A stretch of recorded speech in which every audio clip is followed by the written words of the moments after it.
Kung mapanood mo tong video na to, pwede ba kita maging supporter kahit wala akong maibibigay sa'yo, kahit naka-injector lang ako at di ako marunong mag-edit. Gusto ko lang maranasan ang pakiramdam ng may humahanga sa bawat video na ina-upload.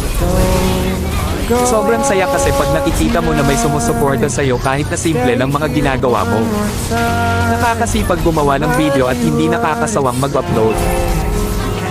Sa panahon kasi ngayon, pag wala kang maibibigay ay malabo ka pansinin ng iba. Sa halip puro masasakit na salita pa ang mababasa mo, nakakalungkot man isipin, pero yun ang totoo. Hindi ko naman nilalahat pero karamihan ganon. Ang hirap kasi pag walang talent, pag di ka gwapo, maganda o sikat na kilalang tao. Ang hirap pag di ka mayaman.